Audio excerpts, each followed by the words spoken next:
Kale, salamu alaikum, nzikusa okubanga atemba ku updates zinjawulo zembawa. Amasimu gabadde ganzita mangi. Kapee we yaziikibwa nga basimula Amalaalo. Taata wa Kapee yankubiddeko ku ssimu. Naye mbadde namubuzibuzi nasobola kubanga ntuukayo. Ate era nga biri bya family sinza biyingirira nnyo. So baatunda ettaka ly'ekijja. So Kapee we twogerera we yaziikibwa yandibanga naye amaze okubanga asimulwawo. Kuba bankubidde nga basimulayo abafu basatu. So amasimu agenjalo gaba neiba n'abantu abali awo abadde nga bala programs afa batugobera nabadde nga bankubira amasimu jangu labe munnamwe Kapee Amalaalo webityo tegeddeko nti bagula ettaka n'amaliri Amalaalo bagajja no bagatwala eri taata wa Kapee takkiriza abamu ba family tebakkiriza balala bakkiriza waluuta lw'amaanyi awo n'engamba wayisi genda mu mbooko zino ne bankubira n'embooko. Hajj Kyanjo kitalo nnyo kitalo ddala ekyokufa kwe lunaku olwaleero agenda kuziikibwa olunaku olw'enkya ebukoma nsimbi ku saa 10 ez'akawungeezi. Ono musiraamu netaziikiddwa olunaku lwafudde okitegeera naye jjajja w'obusiraamu Kasimu Nakibinge agenze maaso n'okubanga annyonnyola n'agamba nti ekirabo eky'amaanyi kye tuyinza okuwa omuntu abadde omusiraamu n'ataba musiraamu nga byakola bya kisiraamu munda n'ebweru fi sirri wal alami mu kyama ne mu lwatu kwe kumusalira ku muzikiti ogw'ekitiibwa ogw'ekibuli. So asalidwa ku muzikiti ogw'ekibuli bannabyabufuzi bangi n'ab'ebitibwa abaddewo olunaku olw'enkya wakuziikibwa ebukoma nsimbi. Waliwo emboozi egenda mu maaso ya Pretty Nicole ne Cafta kooti yamukkiriza bakoze appeal mu kooti enkulu ennakkirizibwa abeere nga afuluma ebweru agenda abeere nga akola ki nga ali abutaala. So Cafta ono yali yasibwa ku misango egy'okuba nti bakozesa eryanyi nga batulugunya munnaabwe Pretty Nicole. Ne Pretty Nicole naye abadde nga batunulira embeera ze boziraba bamukubira mulenzi bamutwala ku rehabilitation n'addukayo ne bamutwala ku ssomero n'addukayo n'agamba yagala beera muyimbi pozi nokola makeup. So Cafta abadde yakaligibwa abeere luziru kumala emyaka 3 ng'ekibonerezo ekyokuba Pretty Nicole nga bamusanze ne boyfriend. Era omulamuzi w'ekira ku luguudo lutamu kudde Kasangati because emisango gyadizibwa kira ku kyalo bakiyita Nsasa. So nabeera nga amuwa amagezi n'amugamba nti batukkiriza na nsala yange genda mu high court ojulire era bano kye baakoze era oluvannyuma Cafta Queen eyakuba Pretty Nicole kati ali bweru ku biragiro ebya kooti enkulu that is high court. Mune Uganda tukwaniriza okuva ebweru era nga tuli beeteefuteefu okutambuza tulina obumanyirivu mu kuvuga ate era ku miwendo egisaanidde. Kati nno gwe yeetaaza okupikinga ku kisaawe okutuusa ewaka ewuwo tweyune ate era naawe ateekateeka okugenda ebweru twekwate tukutambuze okuviira ddala ewaka paka ku kisaawe. Kati nno mwanattu toddamu kumenyekana migugu ng'entambula weeri tukubire ku ssimu noti 7 noti 6 7 9 oba noti 7 8 2 155. Assalamu alaikum wa rahmatullahi wa barakatuhu. Muli mutya bulamu gamba butya kitalo nnyo kitalo ddala inna lillahi wa inna ilaihi raji'una ekya Hajj Kyanjo. Honorable Hajj Kyanjo yavudde mu bulamu bw'ensi eno ku makya g'olunaku olwaleero ng'obudde busaasaana. Hajj Kyanjo ono yaliko omubaka wa paalamenti wa Makindye West obuvanjuba bwa Makindye. So yafudde era enteekateeka z'okuziika zimaze okubeera ng'ate nga zifuluma ng'agenda kuziikibwa ebukoma nsimbi olunaku olw'enkya ku ssaawa 10. Hajj Kyanjo mwami musiraamu naye yafudde ku makya yali badde aziikibwa akawungeezi twaligenze otuuka obudde bwe buti nga asuze mu ttaka naye teyaziikiddwawo. Lwaki?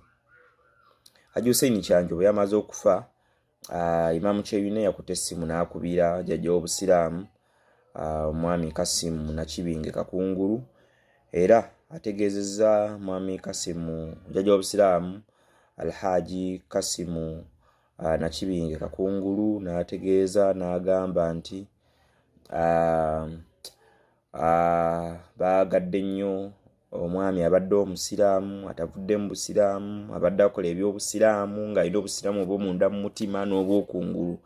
Ekirabo kye bayinza okuba nga bamuwanga Muslim fraternity kwe kuba nti asaalibwa ku muzikiti ogw'ekibuli akawungeezi akanaku olwaleero ku ssaawa 10 kitegedde. So sinti nno abadde w'amaanyi biki ne bamusuza waa. So abadde alina okuba nti bamusaalira ku muzikiti ogw'Ekibuli obusiraamu bumusaalire so nga ate gyagenda oziikibwa ate nga wawanvu agenda ziikibwa Bukomansimbi so ne baagala bamusaalire ate oluvannyuma agende mu maaso n'okuba nti agenda kubanga aziikibwa Bukomansimbi ku bijja bya bajjajjaabe olunaku olw'enkya that is Sunday ku ssaawa 10 ez'akawungeezi batera kugamba 8 n'ekizibu era ziika 8 era bakomekereza nga baziise 10 ez'akawungeezi so kitalo nnyo inna lillahi wa inna ilaihi raji'un tusaba Allah subhanahu wa ta'ala abeere ng'omukulu ono amusonyiwa ebyamusobako mu kumanya ne mu butamanya kitegeera abantu bangi bamwogeddeko birungi byereere ng'omusajja ateri yantama bingi n'ebifaaganako ng'ebyo ekyo ngo kitadde ku bbali olunaku olwaleero nfunye amasimu agawerako obudde bw'akawungeezi kuva lunch time saa 8 okudda waggulu ng'amasimu gava mu bitundu by'esseeta we baziika Kapeesa nga Amalaalo gagenda maaso kubanga gasimulwa olunaku olwaleero. Kapeesa yali munywanyi waffe oba munnaffe yafa yali asinga okubeera ku mukuto gwa TikTok ogwo era nga yafiira Dubai n'abeera nga ate yaleetebwa mu Uganda nga sebbanga lya myezi oba gyali giweze ng'ebiri plus awe gityo oluvannyuma n'agenda n'aziikibwa ku bijja by'abajjajjaabe ebisangibwa bitundu by'esseetaawo mu division ey'Eggoma kitegedde bulungi nnyo naye amasimu obedda gankubirwa nga bagamba baziikuula bakaziikuula abafu basatu mukwano gwammwe bamutwala bamuziikuula abange biki bwe bityo nga tenyinza amakinyinza kubanga tukola family yeetemamu abamu ku ba family kigambibwa nti baatunda ettaka ly'ekijja saabafu nti babajjawo babongerayo mu bitundu by'ennamaliiri eyo wayinza obbawo ensonga ez'enjawulo biyinza obba ebyenfuna oba kiyinza okuba nti wano wafunze ate omufuba bajjewo babongere mu kyalo ennamaliiri oba naye walikula ne wafuuka ekibuga ne bongera obbasengulu bongerayo oba kyakolebwa mu bulungi nti wano eno kibuga tukijjewo tubongereyo eri wali seefu oba byali byanfuna ebifaanaganako ng'ebyo naye nga taata we omwami Godfrey Kapeesa yeyita Kapeesa ennaku zino omwami oyo ye mwami taata wa Kapeesa yeyita Godfrey Kapeesa yitakkiziganya na bino era y'omu ku bantu abasoose okunkubira essimu nagamba bannange omwana wange ne mugamba kiki abantu bangamba basimudde Amalaalo konze gwobeera olwetolabyewo ddala nti basimula konze n'ogenda okulingizayo saagala olw'ensonga z'omwana wange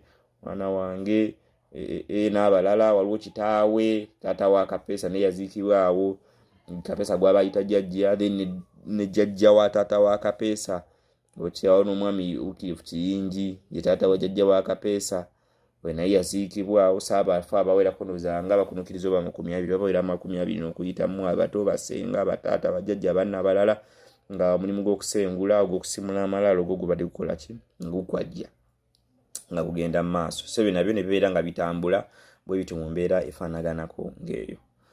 Tubali tulinawo update endala eyeggulire eya breakinze Pretty Nicole yafuna obuzibu n'eri abaali banywanyi be bano nga balwanira omulenzi nga bagamba Pretty Nicole omukute n'omulenzi okunoonyereza ku myaka gya Pretty Nicole ngono mwana muto wa myaka 15 bwe baali bagamba era embuga z'amateeka zaavaayo oluvannyuma lw'akatambi okubeera nkasaasati n'emitimbagano nga Pretty Nicole lwakubwa emigga emizibu bamuyira amazzi bamukuba ne kamyo byali bitya bwe bityo era yoga ng'omu ku bawala abaali mu kino eyerayitibwa Cafta nga agombeddwamu obwala ne bamuleeta ku poliisi ey'ekira because n'omusango gye gwaddizibwa waali kiraawo nsasa we baali basula so boyfriend yali ne Pretty Nicole n'amalamu omusubi olw'ebimu ku byali birowoozebwa nti bamukwata n'omwana ate ng'omwana muto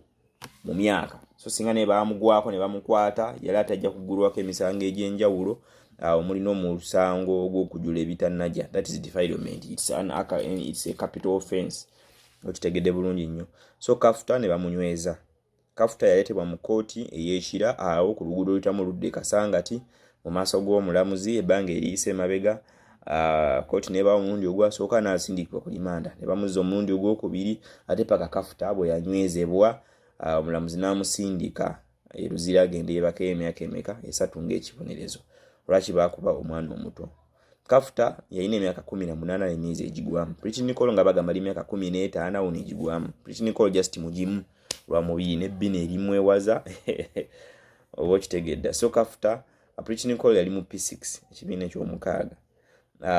Manya Pretty Nicole yali mu P6 omwaka ogwo ate nga Kafta ye yali mu senior 6 nga jagenda obeera nga akola omwaka ogwo oba kitegedde.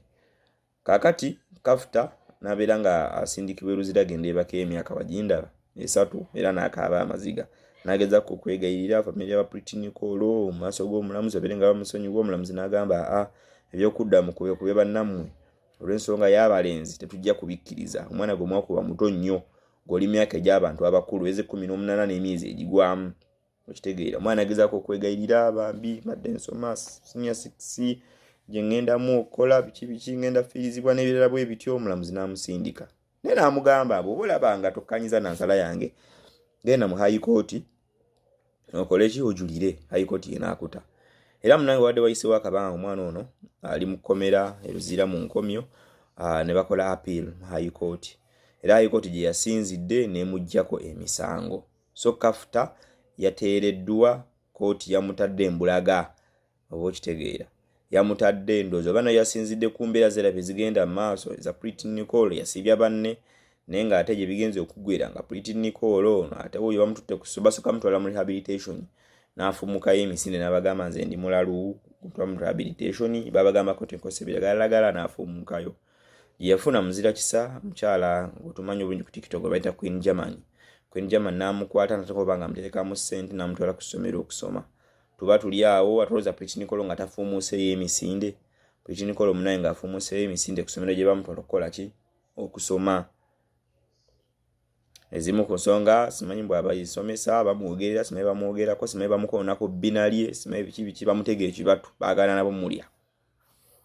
N'afumukayo era bagenda omunoonya nga n'emikwano gye gyali simanyi gikola make-up ng'agenze mu make-up eyo. Kugezaako okwogera n'omwana omuwala ono ye ng'agamba ebyokusoma tabitegeera. Lwaki asoma byatategeera? Tasoma byatategeera tabyetageza so yadduseeyo ku ssomero. Naye n'agamba nja bayamba. Ayogera bwatyo nga bwanyiga fesi nja bayamba nzireyo ate ngende maaso n'okulaba nga nsobola okukola P7 yammwe njibatuulire. Naye malo gituula siddayo seeyongerayo. Awo mba mbiva mbuvi. Tatoko yagala kukola kintu nyagala kukola make-up. Ate ekirala nti nyagala kuba muyimbi nze gwe mulaba wano. Beera omuyimbi w'eggwanga atandika okuyimba.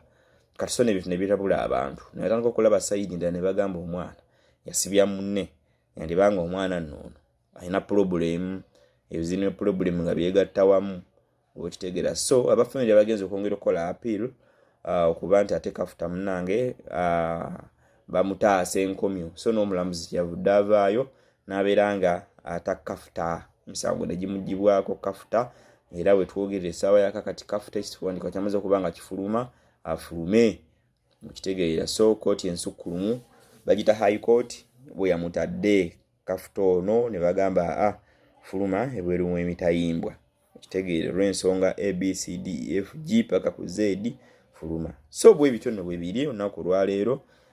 Nyongera okujjukiza ababeetizi Touch and Beauty Studio ku nsonga y'okunyirira akomugonga laffe erya Uganda booking naffe for airport pickups tukujja ku kisaawe Entebbe paka ewakewa mu ku mulyango era mu mbeera y'emu suplex gimu abasangibwe bweyogereraawo ku nsonga y'omubiri gwo kusala weight ku buildinga mubiri kuba bikonde aerobics ate nga lunaku lw'omukaaga tuba ne boot camp. Gimu ene sangibwa bweyogerere Kavule ku luguudo bweyogerere Kirinnya Kavule ku luguudo lwambuka ng'ogenda e Bukasa kalina gy'osooka okusanga ng'oyambuka ku mukono ogwa right ogutali gukutwala ne ku right. Ekusanga gw'osooka okusanga ku left opposite yo waliwo ne infano waggulu. Kale byebyo nze Sonko Muhammad nzo obutasuka olunaku olwaleero nyagadde mbeeyo nga mbako update kano natujja banga tukoma mu programu zaffe ez'endala ez'enjawulo kuba nga tubawa biki ebyo bigenda mu maaso. Assalamu alaikum wa rahmatullahi wa barakatuh.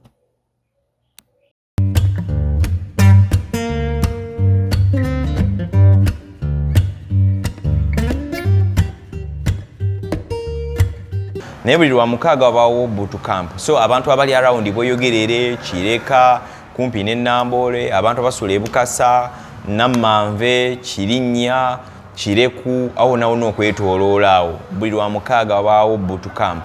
ojja obaka akasente kati nti nkosasula ekyalina ku promotion right now nojja n'okola omubiri okuva ku makya ssaawa 12:16 bw'ojja n'ojoyininga wani nojja kubanga olaba ekinaaba kitambula nga kigenda mu maaso osala omubiri webeere fiiti webeere ng'oli wa mulembe nnyo nnyini ddala.